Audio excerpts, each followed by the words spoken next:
believe we will hold off on the action on bills previously heard. We definitely will initially to get into our hearings. And I will stop for a moment for any bill introductions that we have. Representative?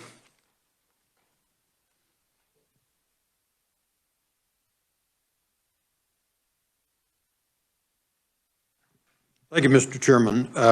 I request that this committee introduce 22 RS 2665.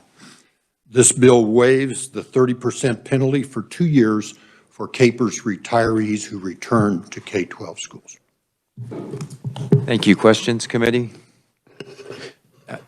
Does it just deal with the penalty? Does it deal with waiting period or any other factors? It keeps the waiting period the same. It just waives the penalty for 2 years. Yes. Thank you. Other questions? Is there an objection? Seeing none, the bill will be requested for introduction. Thank you, sir. Thank you. Other bill introductions? I have one where I would request introduction, Bill RS 2918-2918, and it would provide for a COLA option, self-funded for tiers 1 and 2 when they retire. So it'd be going forward for retirees as we have available as an option for tier 3. So any questions? Is there an objection? And without objection, we will request the bill for introduction. Other bill introductions? All right, seeing none, we will jump into our first order of the day, which I will first do the hearing on the technology-enabled fiduciary financial institution insurance, House Bill 2547, and then we will move to the risk-based capital introduction. But on that, I would begin with an overview from the reviser.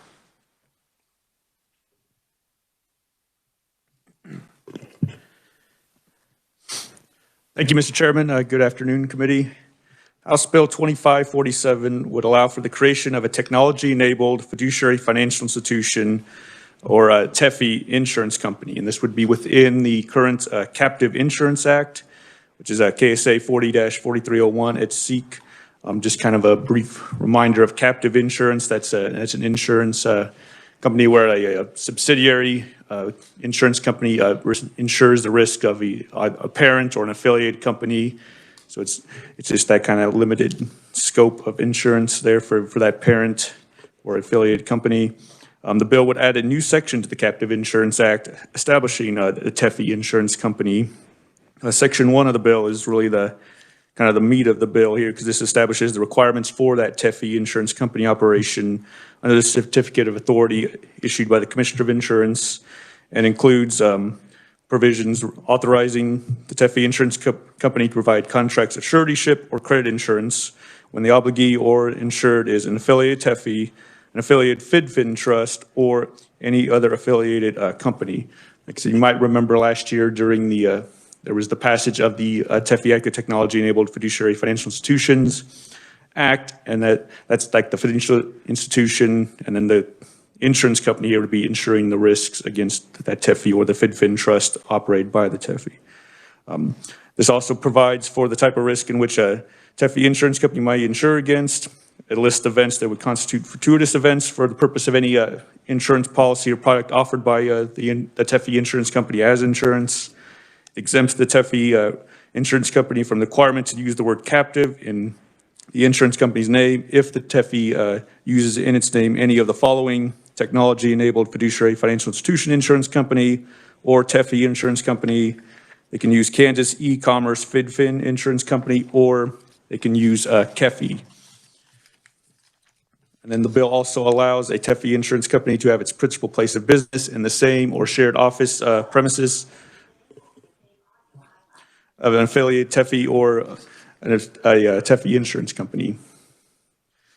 The bill also allows any person to serve on the board of an affiliate TEFI or other affiliated company to serve on the board of the TEFI insurance company and can fulfill the residency requirements for both the Captive Insurance Act and the TEFI Act.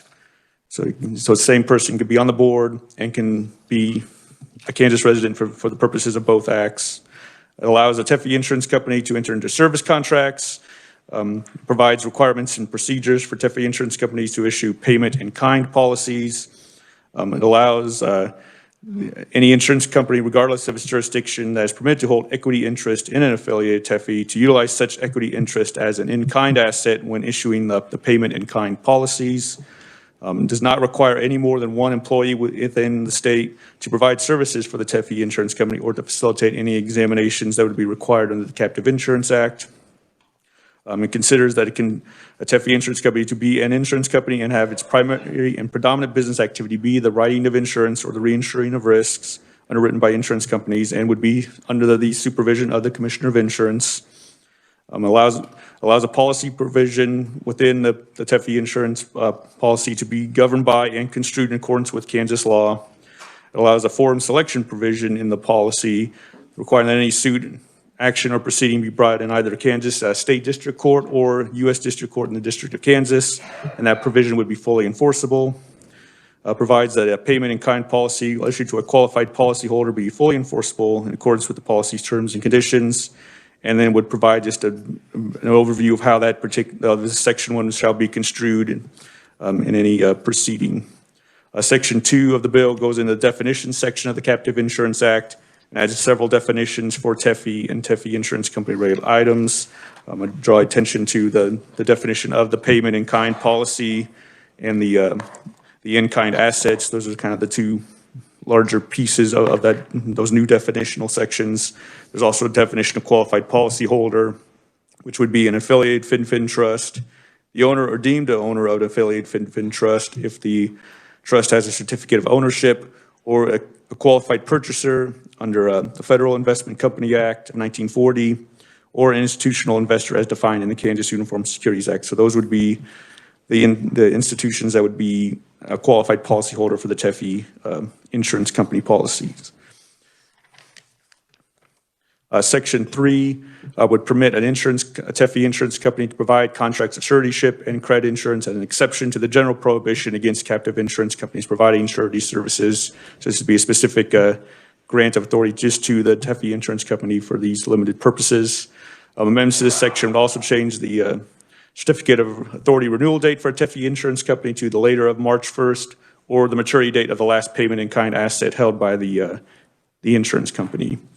The section is further amended to protect the policy of qualified policyholders and those who have established an affiliated FinFin trust or alternative asset count in court proceedings.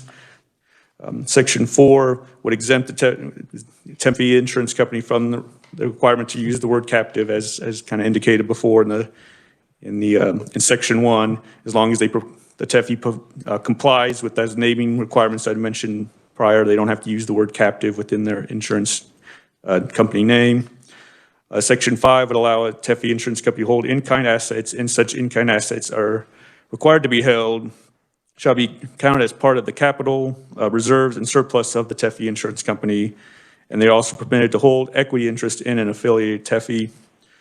Section 6 is just a kind of a conforming amendment to state that Section 1, the new section of law here, would be part of and supplemental to the Captive Insurance Act. And I'd point out that House Bill 2547 would become effective upon publication in the Register.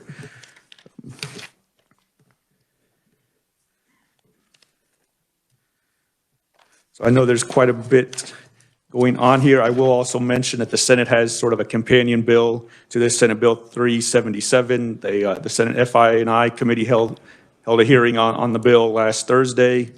So that is also working its way through the process on the opposite, side of the rotunda.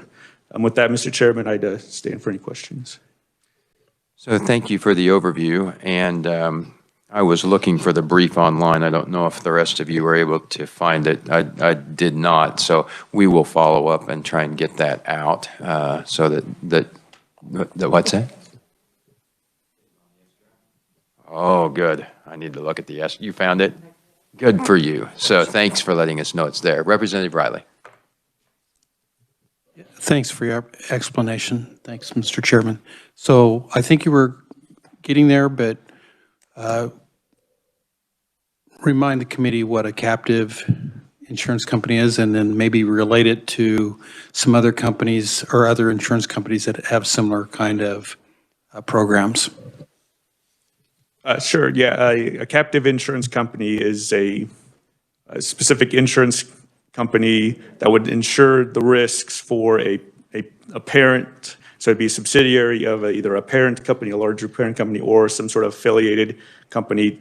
It's just those particular risks. And a lot of times the captive insurance company will go out and then there'll be reinsurance. So they have an insurance company actually provide insurance to the insurance company. That's how reinsurance kind of works. And then, but it's just for that particular, except parent or affiliate or yeah. And it's not, I don't think exceedingly common here in Kansas. I believe there's maybe one captive insurance company, but there are in other jurisdictions. It's more prevalent in other places. But. Further questions? Yes, Representative Collins. Thank you, Mr. Chair. Just want to clarify that a little bit more. So a captive company only does business with their parent company, is that correct? Mm-hmm. Yeah, and then in this particular instance, it would only be for these particular types of risks for the TEFI, the Technology-Enabled Fiduciary Financial Institution. That is specifically in, let me find it here.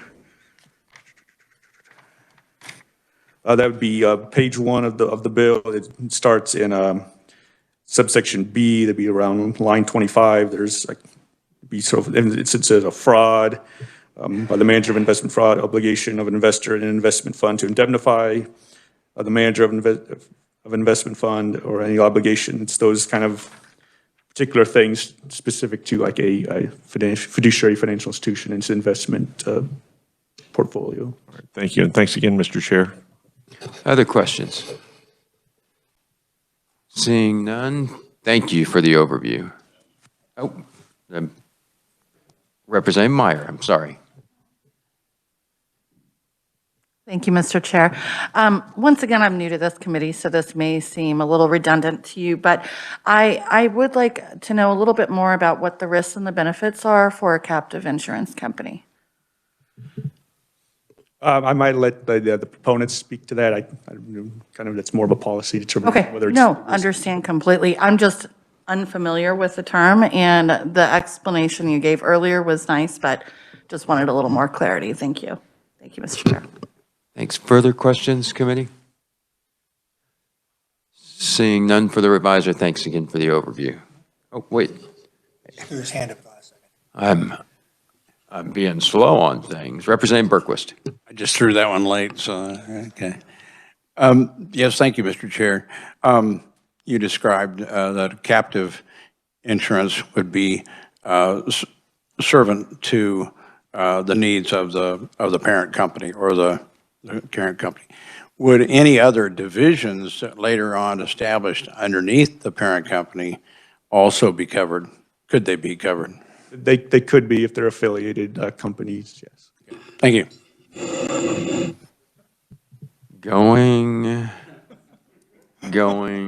on. Thank you for the overview. Appreciate it. So we'll move to our proponent testimony and appreciate our proponents making the effort to get here and to get here on short notice. So thank you for that, and I would welcome Mr. Fletcher to the committee. Or, thank you. I'm going to steal a little bit of Derek Fletcher's thunder, and I'm going to go first for a little bit and present. You have in front of you a few pages. I'll present about the first 3 pages of it.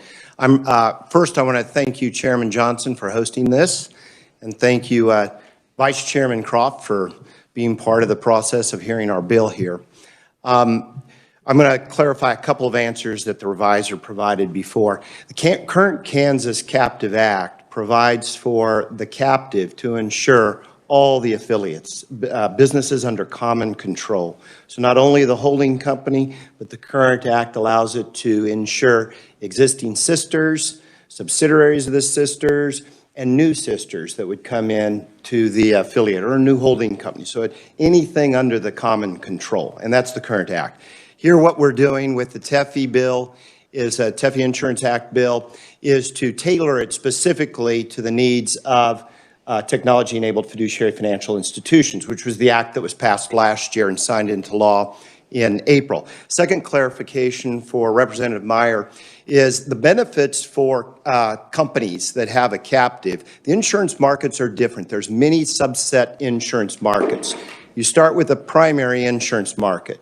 So a company that doesn't own a captive, it will go out and it'll go to big insurance companies like AIG or Liberty Mutual or Travelers to get a primary policy coverage. And let's say that coverage costs you $1 to get it. That company has an infrastructure to have to underwrite and assess the risk for that. They're not specialists in every type of risk.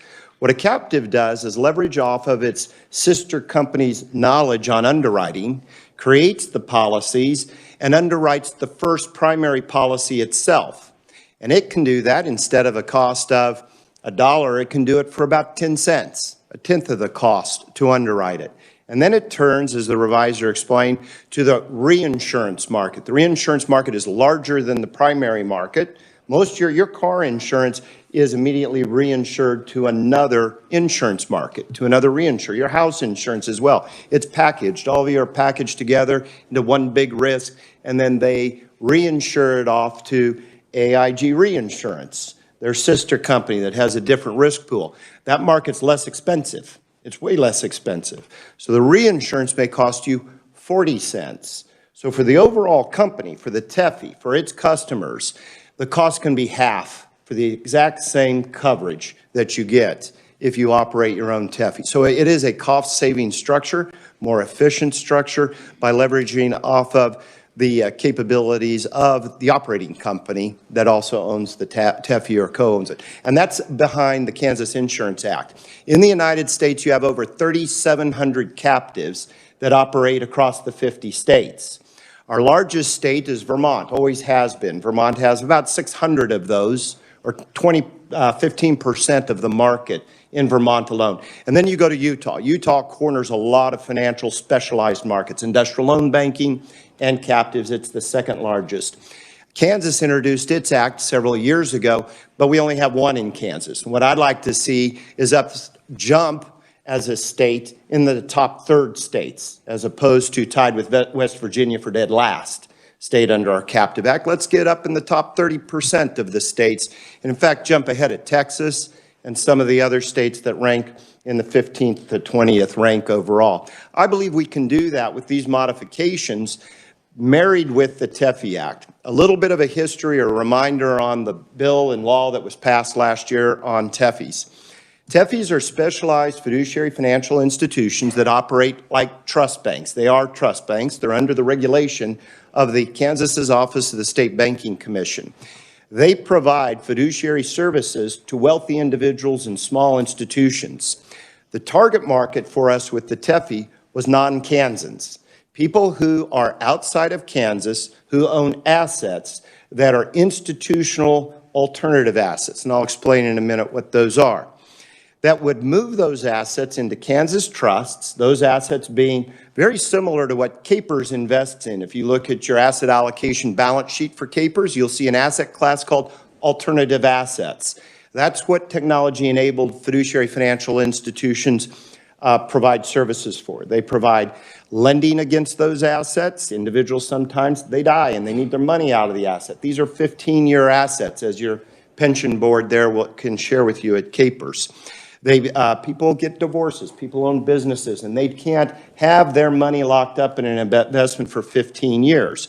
So a TEFI provides them liquidity out of that asset before it's matured. A TEFI also custodies those assets, keeps track of the information, keeps track of the values, keeps track of the data, and reports it back to the underlying investor. And we passed the bill here in Kansas last year. We chartered our company as the pilot on December 31 with the intent of spending the next year of 2022 building the framework to bring the industry here to Kansas. There's about 6,000 companies in the United States that could benefit from having a TEFI in Kansas. These are all registered with the SEC, and they manage institutional assets like Capers assets. However, if we just got 15 of some of the largest, of the top 50, we build a real presence here. And that's all we really need then if we have mirrored captive legislation for TEFI. It's all we really need to get our captive presence in the top third in the country up there along the lines of Missouri and Texas and so forth. So that's the background of TEFIs. Now, the benefit to the state of Kansas was not based on employment. It was not based on construction of facilities here. The benefit was from Kansas was most trust banks charge a fee and give part of that fee for their services on a gross basis, not a net income basis, but a gross basis. They give that fee back to the state in some form of community service. Federally, we call that Community Reinvestment Act, CRA Act. When you're a state-based institution like Beneficient, you work with the state on what's your community give back going to be. So our community give back in the law is 2.5% of every transaction is directed into the rural opportunity zone counties. That was part of the RAWS legislation to go directly to communities with a population of 5,000 and under. In the law, as part of the pilot, we started with my hometown. I'm sixth generation from Heston, Kansas. Even though I live in Dallas, Texas, I maintain a farm and a home in Heston, spend a good time there. And so we started with my hometown, which is boarded up due to Walmart 20 miles away and so forth. We've lost both our grocery stores, our bakery, our butcher's shop. We lost our variety store, our flower shop. You go down our main street and it's just all boarded up. We were left with our hardware store. And this 2.5% was really at the request of my mother to bring it to Kansas to reopen the grocery store. And the initial steps that we would take is in 2021, as we were working with the law, we would work to move about $9 million of benefit into our county and our town to reopen grocery stores, bring broadband to the school system, bring broadband to the small neighborhoods in our community by raising that money through our transactions that we did. And we met that. In fact, we exceeded it. And in fact, we represented to the State of the Office Banking Commission that by December 31, 2022, we'd have another $6 million that would come in from the transactions that we would do. And as of January 15, we met that. So we're already through our 2022 objectives of operating as a regulated fiduciary trust bank here in the state of Kansas. And now, the benefit from the TEFI is that out of the transactions we've done, we bring them in from financial networks. We really don't know our underlying customers. Our customers come through big banks like Merrill Lynch, Bank of America, JP Morgan. It's their customers. The network brings them to us. They're numbers to us. They go across our systems and our computer system. That's why the bill is called technology enabled. Everything is done on the system, the processing, the maintenance, the transactions, and so forth. Our transactions so far have rendered us through the network, indirectly through these networks, 2,500 customers. Now, we don't know them. We have a number for them. However, we do know that 2,489 are non-Kansas residents and 11 are Kansas residents. Out of about $500 million that we have in trust and $300 million of transactions of liquidity we provided to those investors, only about $800,000 are Kansas assets. I give you those statistics because that whole $15 million was paid by gazillionaires who live in New York City, West Palm Beach. They live over Newport Beach. They live up in Evanston outside of Chicago. They're coming from the wealth centers. We brought that money here, and that's opening a grocery store in Heston, Kansas. It's been dedicated through the foundation to get that grocery store rebuilt and opened. 20% of those funds go straight to the Department of Commerce, and the Department of Commerce then expends that money to spread it across all the RAWS counties, and in a year to be able to use some of that money to market to the industry so we can bring another 15 to 50 TEFIs into Kansas to do the exact same thing we're doing. If we captured as much of the alternative asset market doing institutional, professionally managed assets like this, if we captured just the same percentage of market that Utah captured in industrial loan lending, they're the same size market, and Utah has 3.2 million population. We have just under 3. Utah generates a substantial amount of capital inflow and controls 94% of that market in Utah. That's where your credit cards are, not your credit cards, that's where your car leases are refinanced. You lease a car from GMC, Chrysler, or BMW, it's going through the Chrysler or GMC or BMW Industrial Bank of Utah there. And that creates the fee and has the same kind of economic impact, bringing outside of state money into that state. They're the leader with 94% of that market in the space. That should be our objective. South Dakota, a third of the population we have, they're the leader in the credit card banking industry. They have 25% of every transaction that goes through a credit card gets processed in Sioux Falls, South Dakota, and that fee goes to South Dakotans there, 900,000 in population. We've picked a sector of the market that is very wealthy people, very sophisticated people, very wealthy institutions where we want to bring their assets to Kansas. We want to bank the assets here. Now, how this relates to captive insurance for TEFI captive insurance companies is that when we put those monies into trusts, when we bring that money into the bank, our entity then controls everything. Everything then becomes affiliated with our entity. And there's certain types of insurance, such as surety and credit insurance and so forth, that regular insurance companies can provide, but captives in Kansas cannot. Many of the other states permit the provision of that type of insurance as well. So we've asked for, in this law, a carve-out specifically to be able to provide for those types of insurance that other states can do in other jurisdictions. You have other jurisdictions as well. London is one of the biggest markets in the world for this type of insurance.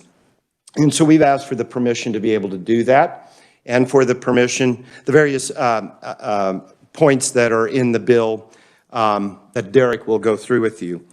On the first page of your presentation, I don't believe it's going to be on the screen, but I'll quickly cover these points.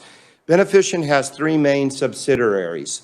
One is called Ben Liquidity. That's the trust bank. That's the balance sheet. That's where the money comes from to provide liquidity to high net worth individuals and institutions. We have Ben Custody Administration. That's the custody company. It serves as a trustee and a trust company of custodying the assets that come in, and a fee is charged for that. Both of these entities assess fees back to the investor, and those are the fees that end up at the economic growth zones or the ROS counties. The last one then is Ben Insurance. We currently have an insurance company that does all of this, but in a different jurisdiction.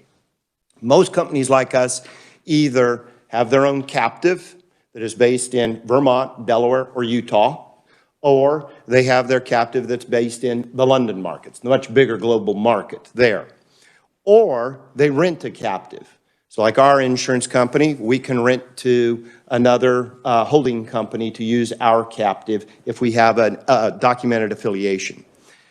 Our proposal here is to make the modifications so that companies like ourselves, who we want to attract into Kansas to set up a TEFI, bring their balance sheet to Kansas, bring their customers' assets to Kansas, where we can also operate our captive insurance company here and shutter the other insurance company that we have. Ours is called Private Equity National Indemnity Company, PEN, so we have Ben and Penn, and we would bring it to Kansas and just call Ben insurance company here in Kansas. And that would provide us a lot more efficiency.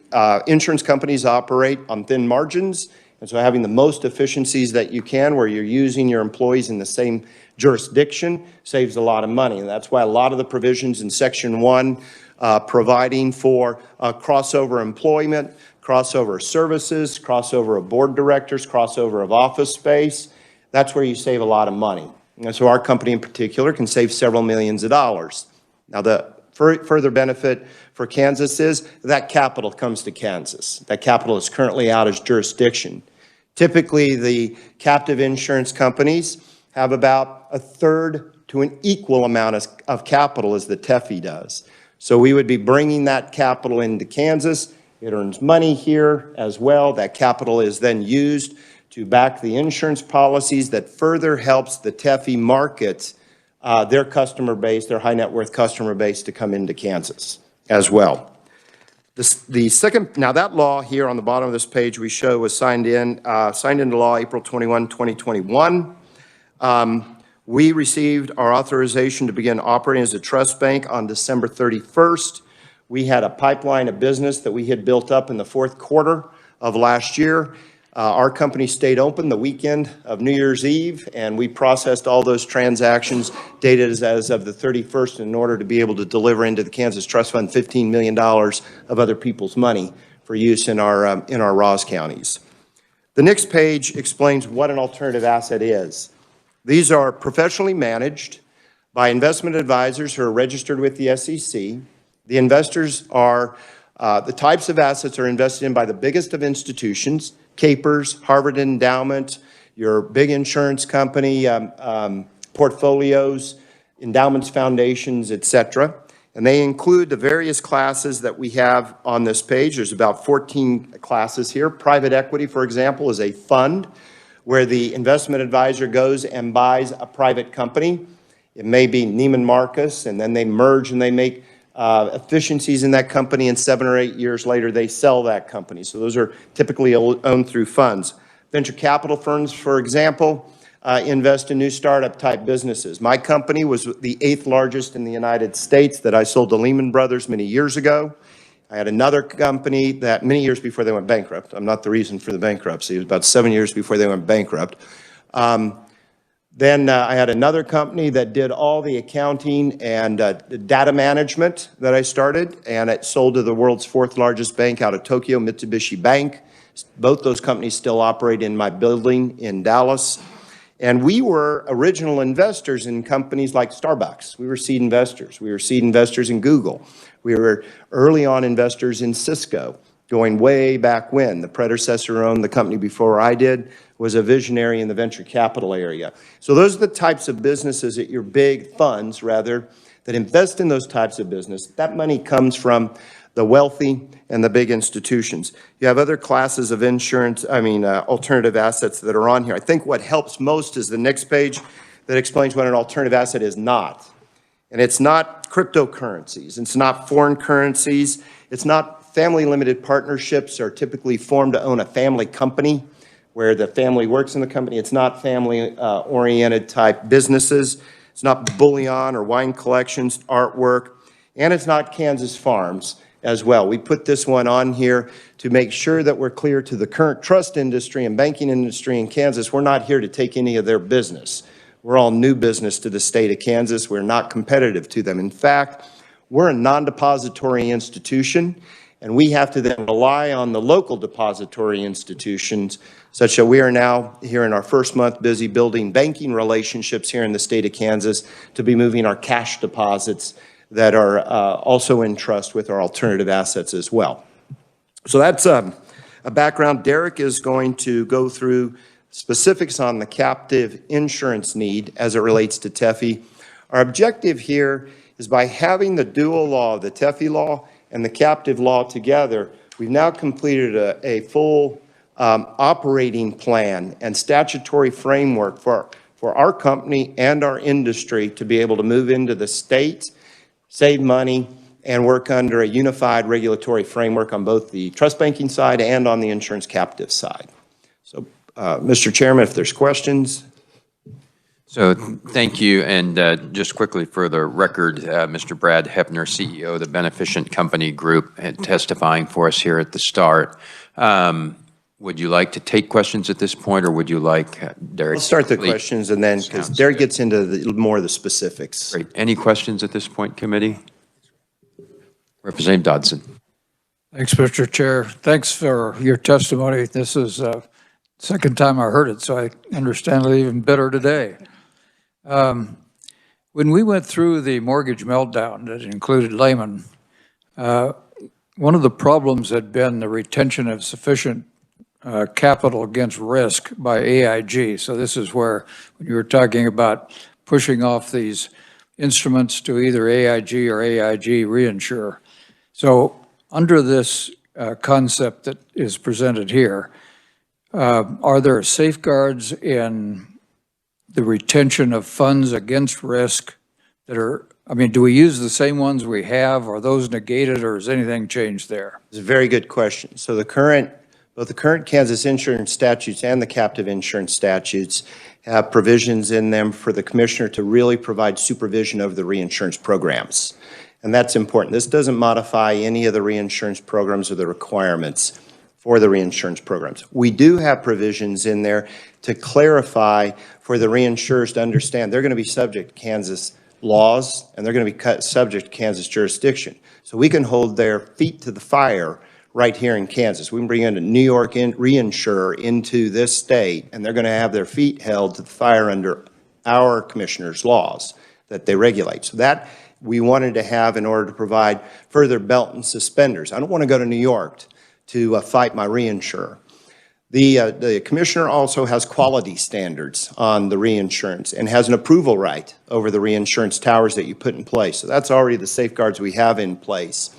From our standpoint of managing our reinsurance, we do use reinsurance because we see it as a cost-effective way to spread and mitigate the risk for our entire affiliated company network. And we like to see upwards of 80% of the risk we take, the top line risks, be reinsured out, and then we do it through a stack. And we work with several different firms to help us have several different insurers. AIG was a concern. When the meltdown happened in 2009, there was a definite concern. But in our stack of insurance, they were about 9% of our overall risk because they were so heavy in the mortgage market. They and Goldman were like this, and you had to save AIG to save Goldman. And so here you had about 7% exposure for us. But as you know, by the government stepping in and saving AIG, then we had no exposure. It was covered. So what you do is we mitigate our risks across two methods. The number of reinsurers, all at a minimum A rating and above, and then you stack them. So the stronger ones are on top, and then you go on down with the weaker ones, expecting that you don't ever go very deep in having to make a claim on the reinsurance. We've never had a problem since 1998. So, 25 years, we've always had our claims met. Thank you very much. Appreciate it. Further questions at this time? Representative Osmond. Thank you, Mr. Chairman.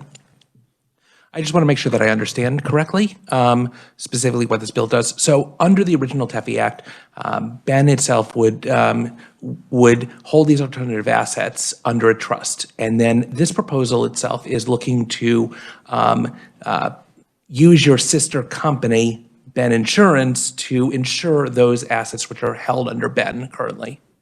So they insure them for several different things. These assets we don't actively manage the assets. We're custodian and trustee over the assets. The manager is a registered investment advisor that is regulated by the SEC. Every once in a while, out of 6,000 firms that manage these types of assets, they steal from you. They lie to you and so forth. And so we buy insurance policies to cover the risk that our managers are crook. And we didn't catch it in our underwriting decision for bringing that alternative asset into trust. We insure, just like your home and your title insurance, we insure that when we have brought a customer's asset into trust, they actually own it. And that we're bringing it into trust from somebody who owns it.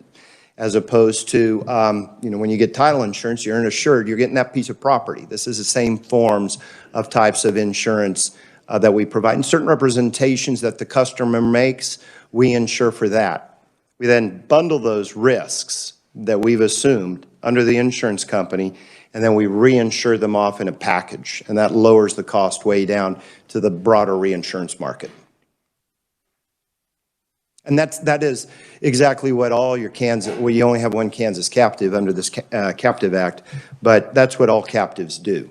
They're looking at risks affiliated to their operating businesses that they have that are sister entities, package those risks under a policy that they specialize and create and reinsure them. Thank you. One more quick question, if I could. Your answer actually brought up another question that I had, which is who makes the underlying determination as to the value of these assets? Very good question. There's a three-step process. The first process is the asset manager submits their valuation. That may take them a lot of time. And so we have an internal valuation team that does our own valuations of these assets.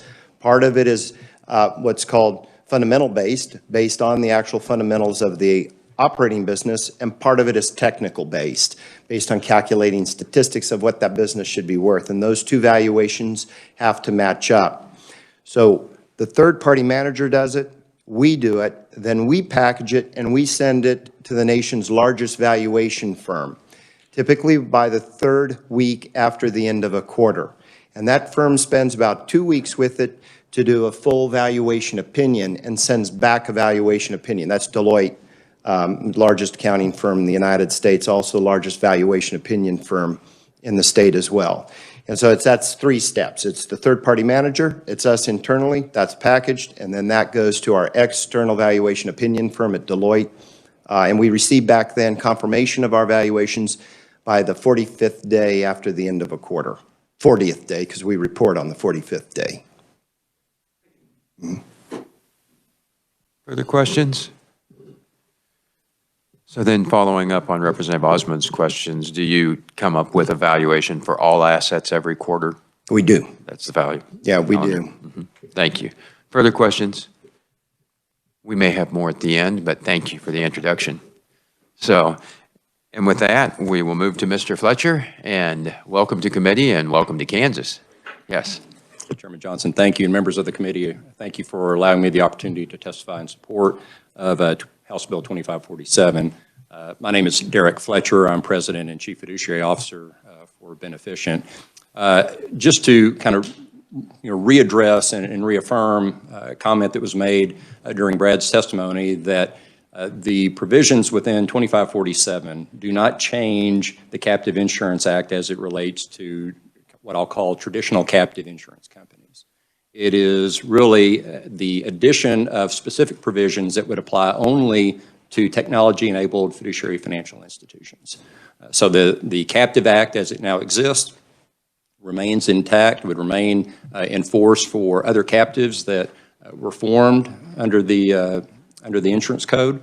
And these provisions that we're talking about today would apply only to TEFIs themselves. As I'm sure you're aware, in 2018, Kansas modernized the Captive Insurance Act, and the testimony that accompanied that legislation indicated that the purpose was to incentivize captive business in the state of Kansas and to prevent the migration of captives to other jurisdictions. At that time, Kansas had 3 captive insurance companies, 2 of whom have, my understanding, migrated to other jurisdictions.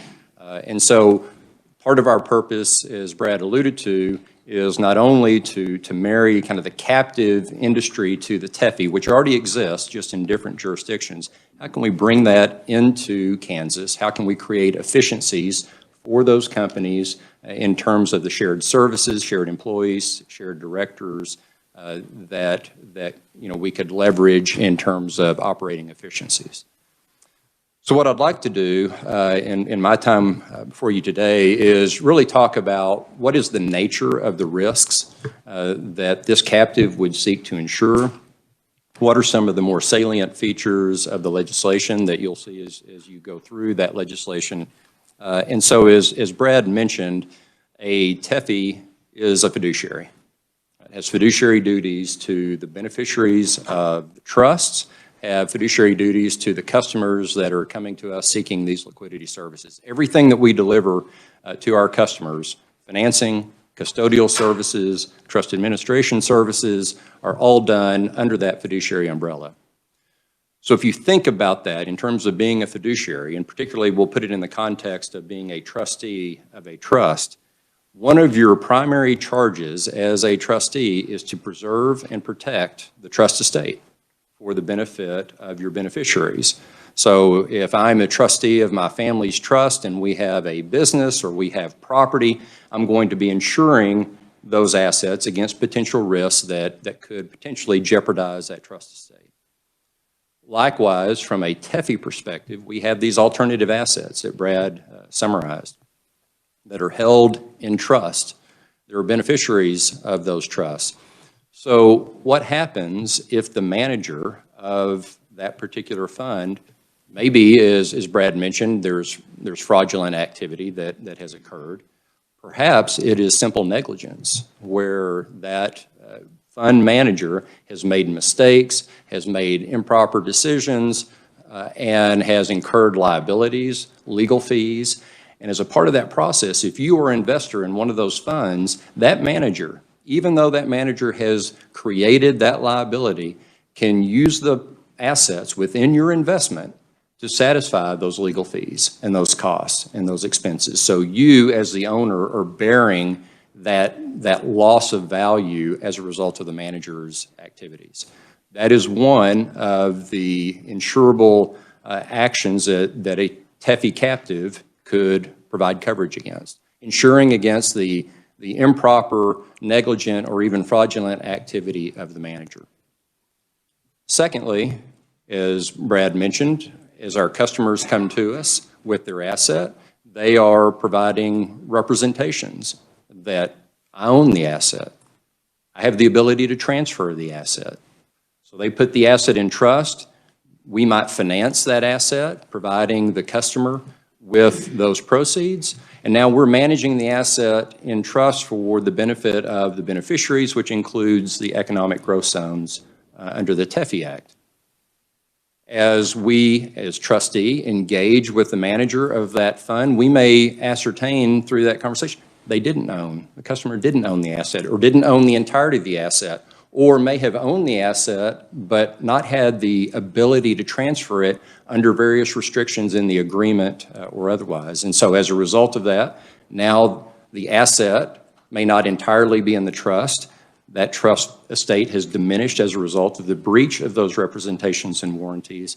And that is another type of coverage that the captive could insure against to make sure that the trust estate would be made whole for any of those damages that might otherwise be incurred. So the legislation really goes through and addresses, again, specific items with respect to a TEFI's operations. It describes the types of insurance that a TEFI captive could provide to its affiliated group. It identifies what are the events that would create a loss, a covered loss under the policies. What are those events that could occur? What is the relationship between the TEFI and the captive in terms of those shared services, shared employees, shared directors, again, which allows us to leverage the residency requirements under both the TEFI Act and the Captive Act. And then something that I'd like to spend just a little bit of time, a unique feature of this policy, and David mentioned as he summarized the legislation, is a concept that is called paid-in-kind policies. And if you will look to page, I believe it's slide 7 of the materials, and it's this slide here. So we refer, if you look from your left to your right, you'll see a dotted line that looks somewhat like a J. And that is referred to as the J curve. That really demonstrates the typical return profile of an alternative asset. So let me explain that briefly, and then I'll kind of translate that into what does it mean in terms of this legislation. So if you start on the far left, that is when you as an investor, for example, would make an investment in a fund. You make your investment of X dollars day one. Now that fund manager, as Brad mentioned, is going to take that investment pooled from multiple investors, is going to incur fees and expenses, legal fees, accounting fees. That manager is identifying potential companies, for example, to invest in, take those proceeds to invest in. They locate the company, they've got to build the company, turn the company around, sell the company, take the company public. And so initially your investment is on a decline, right? Because it's being eroded by the fees necessary to make those investments. Those investments are made. The company starts to appreciate in value. There may be a sale of the company, and now you're in a positive return with respect to that investment that you've made. So let's think about that in terms of a trust. Customer has come to us. Very often when the customer places those assets in trust, they've gone through that part of what we call the J curve. They're out where there is a return to be had throughout the remaining life of that asset. Asset is placed in trust, and we have an event. Let's say that the underlying fund manager has created liability through negligence or fraud, and there's a loss. If you think about kind of your traditional auto insurance policy, you'd get cash for your loss. If you think about it, though, in terms of this particular asset, if I, as an investor, receive cash when I had a loss, I am put all the way back on the left-hand side of this chart to my initial investment. Right? I get cash that is helpful. It replaces some value loss, but that return that I was expecting, that I'd already kind of worked through, that I was going to achieve during the remaining life of the alternative asset, I've lost. I'm now back to the starting point of my original investment. What I would love as an investor and as a trustee of a trust that owns this investment is if I could get an asset that put me as close as possible to that same point on that return profile as I was before. Now I'm back kind of in similar shoes with my return in the future being similar to what I would have had I not experienced a loss. I know I'm throwing a lot at you, but the legislation would authorize a TEFI insurance company as a part of its capital and its reserves to hold alternative assets. The policyholder, the trust, and the insurance company would agree at the outset of that policy, if we have a loss, the insurance company can pay me for that loss in an in-kind asset that's identified on the schedule to be like kind to the asset that I have in trust. So if I have a loss, insurance company can take that asset, put it in trust as a replacement for the value that I would have lost. So it's a pay in kind versus a cash pay. Now, with that being said, let's say that there's not an in-kind asset, there's not one that's like kind. In that case, the backstop is always a cash pay insurance policy. But the premise of the pay in kind is how do we take the insured party and put them in as close to the same position they were before the loss occurred? So, Mr. Chairman, I'm happy to kind of stop there because I know I've thrown a lot to see if there's any questions about that aspect. We can certainly talk about the reinsurance component of that, but I know this can be a complicated piece, and so happy to answer any questions. I think that's a good point to take questions and make sure we understand that first key step. So committee, do you have questions? I may just recap for a moment to make sure that I have it straight. Right now, if I did a Kansas captive insurance policy, my general fund would be subject to a certain set of constraints. Those constraints, which we talked about last week, did not include the ability to invest in these types of assets. So a significant change is to say we now can invest in these alternatives with the goal of providing a return similar rather than just assuring against loss. Correct. And in that, if I, on the graphic, had a loss in year 2, which I think would be unlikely, but my in-kind investment would actually be at that same point.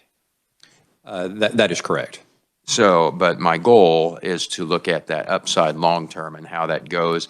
That is one of the meaningful changes that we needed to bring with this bill to allow the ability to operate in that space.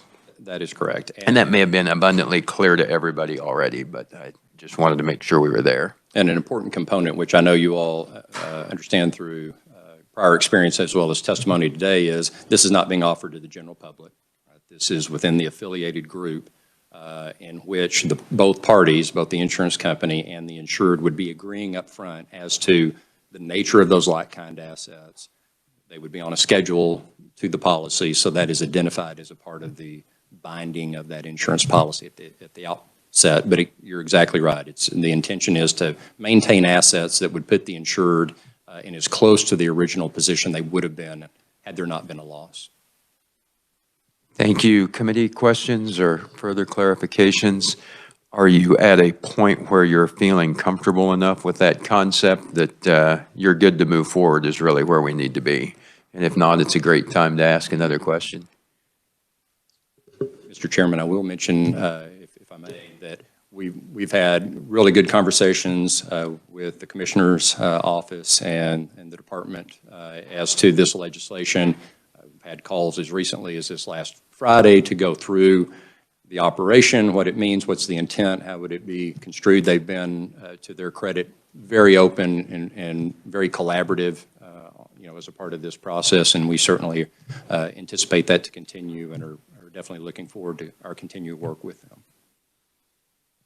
So thank you. And to the representative of the insurance department behind, if at some point there's a question for the insurance department and how that's progressing, we may call on you for that, or while no testimony or pro or con, any high-level overview of those discussions and how they've gone may be helpful to the committee. Thank you. Other questions?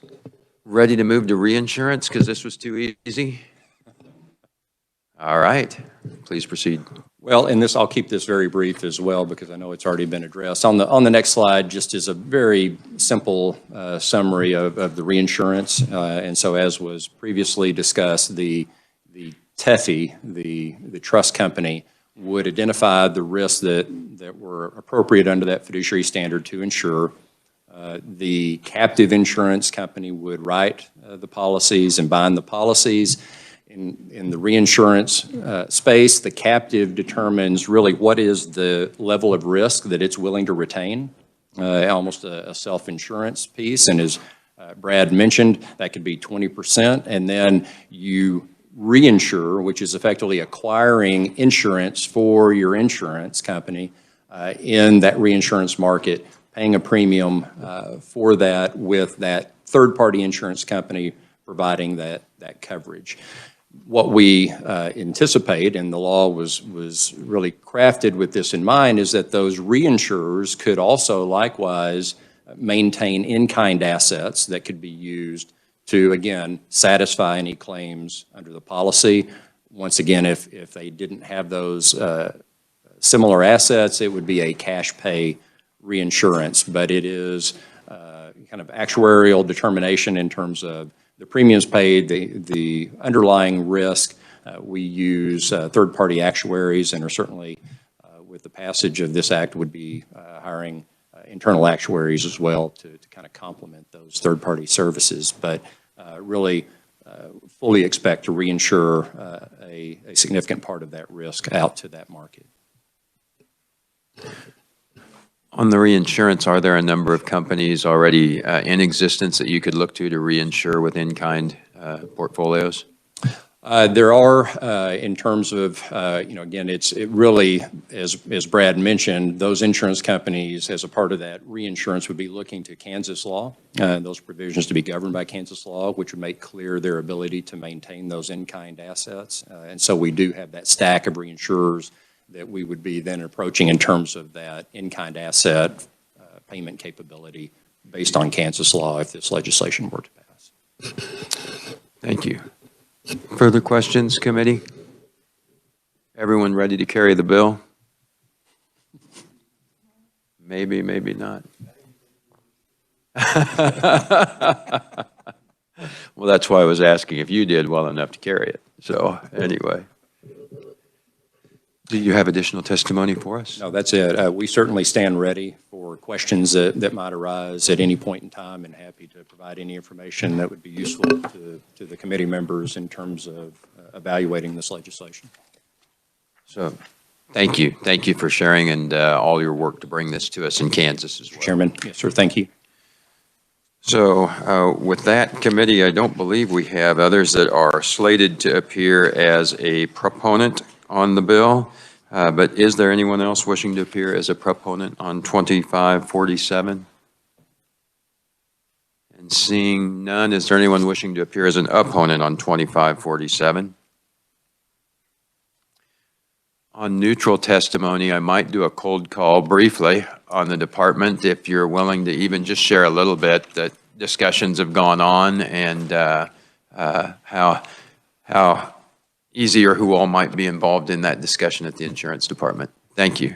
Thank you, Mr. Chairman, members of the committee. My name is Mandy Rowan. I'm the Chief of Staff at the Kansas Insurance Department.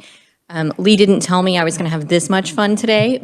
He couldn't be here, but sent me in his place. As you heard from us a number of times, the department believes this is a policy decision for you, the lawmakers, to make.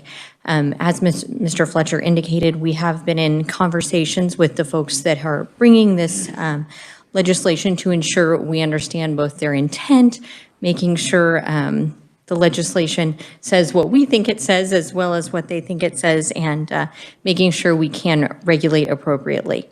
I was not privy to the, I did not attend the meeting that they had with our staff on Friday, so I can't speak to exactly what took place in that meeting, but I am told that we have had productive conversations. Thank you, and thanks for your work to get folks around that and look at the opportunity both for Kansas and the market. Appreciate the insurance department, so appreciate a few words. Thank you. Is there anyone who actually wished to appear as neutral? And anyone else at all on 2547? Seeing no further testimony, we will close the hearing, and thanks again to everyone involved at this point. So, committee, we will move to our next bill, but as we think through this, we will want to work the bills that we can, likely on Wednesday, the bills that we've heard to date, assuming weather is good. So be thinking through questions or concerns that you have and bring those up in the next day if those are great enough to need to require further study. So thanks. With that, we'll move to our next bill.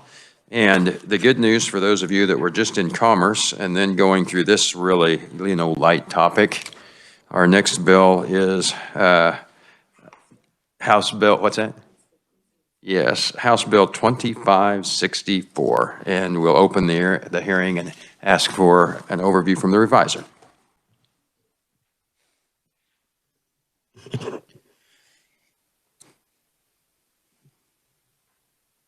I haven't even started speaking yet, and they're leaving. Thank you, Mr. Chairman and members of the committee. House Bill 2564 is our annual date change bill, and it amends KSA 40-2C01. Each year, the NAIC promulgates a set of instructions with which the insurers use to file their annual risk-based capital report that's filed with the commissioner and with the NAIC itself. Rather than simply adopting those instructions, which would be an unlawful delegation of legislative authority, we talked about that last time we were here, the insurance department brings this bill to amend the date of those risk-based capital instructions in effect. So annually, the effective date of the instructions changes from the last day of the preceding year. So you can see that amendment on page 2 of the bill in line 2, where the year changes from 2020 to 2021. And that is the most difficult bill that I draft every year, and with that, I can stand for questions. Thank you. Any questions, committee? Seeing none. Oh, Representative Riley. Thank you, Mr. Chair. I've seen this bill for 4 years now. Seems to me like we should work this bill and send it on put it on a consent calendar. So I'm open to making a motion to that effect. So thank you. We will complete the hearing, and if we wanted to take it up right away and the committee would wish to do that, we could move that quickly with some dispatch, although we could also take it up on Wednesday, but I appreciate that. So, but any questions for the reviser? Seeing none, we will move to the testimony and welcome Ms. Rowe back to the committee.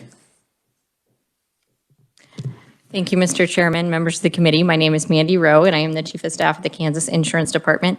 I cannot wait to go back to the office and tell Lee that I did such a good job that I didn't even have to give testimony before there was a potential motion to move it out of committee.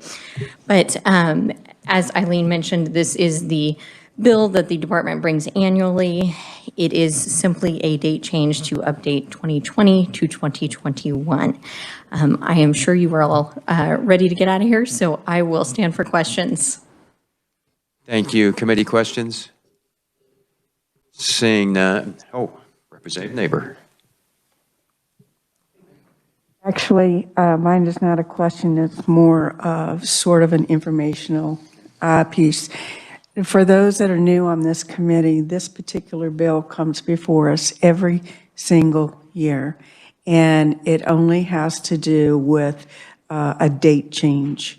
And it has to do with our position in NIAC, am I correct? NAIC. Yes. That's correct. Sorry, acronyms. So whatever way we decide, whether we work it today or tomorrow, there is nothing secretive, surprising, or anything else in here. It's a matter of staying in the good graces of the NAIC. And I would follow up on that and just make note that this is a accreditation requirement that we have to go through every 5 years. They always look at this. I forgot to say that, I'm sorry. Nope. Thank you, Mr. Chair. Thank you. Other questions? Seeing none, thank you for your testimony. Thank you. Is there anyone else wishing to appear as a proponent on 2564? Anyone wishing to appear as an opponent? Anyone neutral? And anyone else at all on House Bill 2564? Seeing none, we will close the hearing. Thank you. To that end, I might look to the reviser just to remind me, if we wanted to work the bill today, is there a process in terms of objection from the committee? Do we take a vote to say we're comfortable suspending and voting immediately?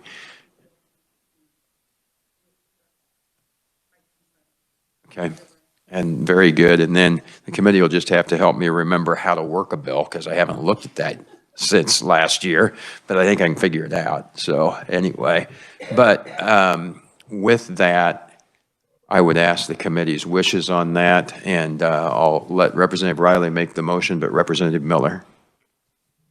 I'm going to let him make his motion, but before that, I move to suspend the rules and we work the bill number that we just heard.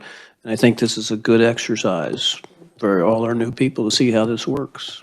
So thank you for making the correct motion for me, Representative Miller. I appreciate that. Is there a second? Representative Riley could have cut Representative Berquist. I just was looking up that direction. Any discussion? With no discussion, Representative Miller, you may close. I move my motion. So thank you, Representative. You've heard the motion by Representative Miller to suspend the rules and work the bill today. All those in favor signify by saying aye. Aye. Opposed, nay. Ayes have it. We're in process. Representative Riley. Yes, thank you, Mr. Chair. I would like to make a motion that we would move this bill onto the consent calendar. It's a very easy motion, and hope that everybody on this committee realizes that this just keeps going on year after year. Along with what Representative Neighbor was saying, seems like it's crazy we do this, but I'd like to move make a motion. So thank you, and if I may restate the motion, it is to pass the bill favorably and that it be placed on the consent calendar. Thank you. Seconded by Representative Miller. And a question. And a question, Representative Miller. Thank you, Mr. Chairman. Would you explain this consent calendar process for me?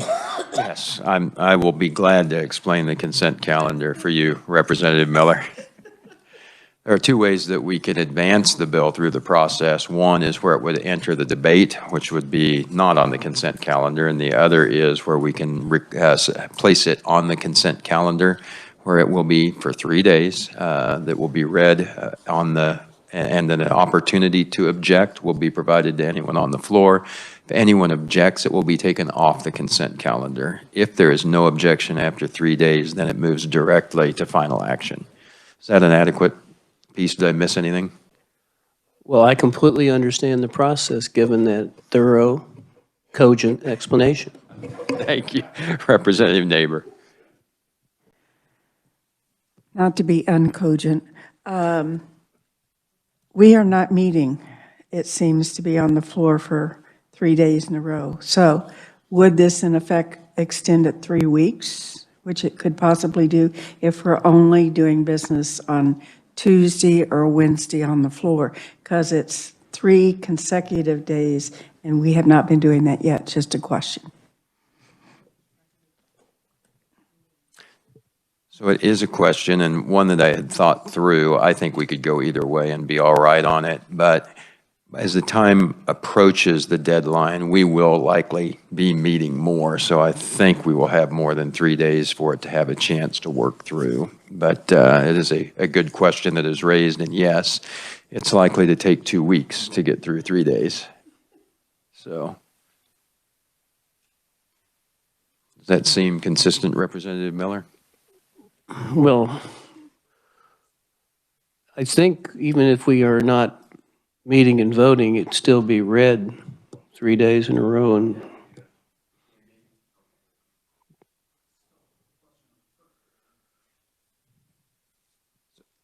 so the question might still be on pro forma days, it would not. So then all of us would need to be paying attention on those days that are not pro forma, but where attendance is not required. If someone had an objection, they would want to be sure to be there to be able to object. So I'm thinking that is the precise answer, yes. So sir. that pro forma would not count, but our other days may count towards that. And if this one was time sensitive, it would be an important point that Representative Neighbor made. I don't think it's that time sensitive, that it's just good for me to go through the process and learn. Thank you. I know you, did I miss a hand here before? Representative Neighbor. No, it's not time sensitive, but if they push this down the calendar and something doesn't happen, last year it was time sensitive, and we ended up having to go to committee and work this in another bill. So work this into another bill so it would be passed. So those are just some things to think about. It's not negative or positive.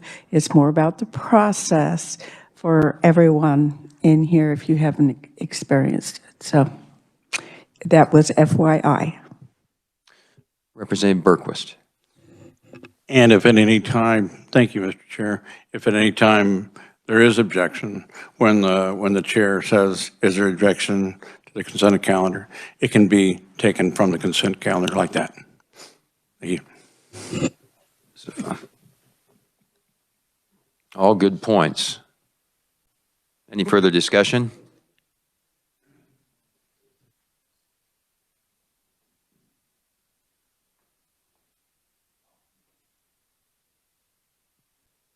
The reviser was reminding me that you can't amend it in committee and still place it on the consent calendar. But one thing that is not an issue with the bill, because it was perfectly written, so he didn't have to amend it.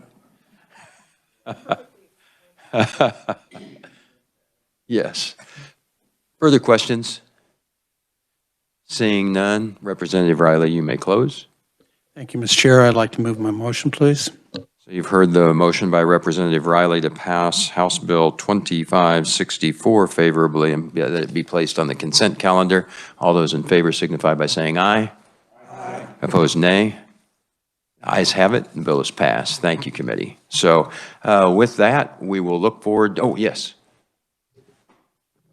Would Representative Neighbor yield to a question?